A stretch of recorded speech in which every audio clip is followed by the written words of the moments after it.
খুব চেষ্টা করছো যাতে নিজের পুরনো সেলফটা ছেড়ে বেরিয়ে আসতে পারো।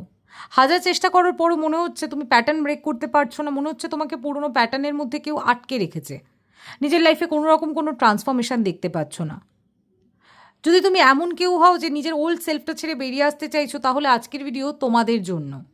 আমি জানি না কে বা কারা এই ভিডিও দেখছো, যদি কোনোভাবে আমার বলা কথা তোমার সঙ্গে রিলেটেবল হয়, রিলেট করতে পারো, অতি অবশ্যই কমেন্ট সেকশনে জানিও।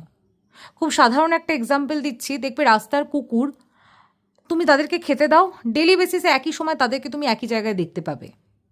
তুমি একদিন হঠাৎ করে তাদেরকে খাওয়া দাওয়া দাও বন্ধ করে দাও, তাদেরকে কিন্তু তুমি আর দেখতে পাবে না।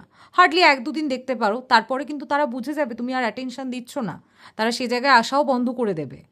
আমাদের থটসগুলো ঠিক একই রকম। যত তুমি অ্যাটেনশন দেবে পুরনো ভাবনা ফিরে ফিরে আসবে। পুরনো ভাবনায় আমরা ইমোশনাল হয়ে যাব, কারণ খুঁজবো কেন ওটা হয়েছিল, কেন এমনটা করেছিলাম, আমাদের কি একটু বেশি বেশি করা হয়ে গিয়েছিল, আর একটু কি অ্যাডজাস্ট করতে পারতাম। এবং এইভাবেই কখন নিজের অজান্তে আমরা পুরনো থটসের মধ্যে নিজেদেরকে মনোনিবেশ করিয়ে ফেলবো, সেই ট্র্যাপেই আবার ফিরে যাব নিজেরাও জানি না।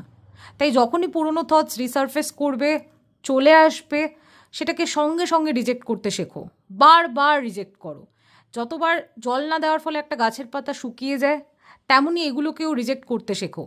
1-2 দিন কষ্ট হবে, আমি মানছি, আমি ইজিলি বলছি কথাগুলো, কিন্তু যতটা ইজিলি বলছি করা ততটা ইজি নয়।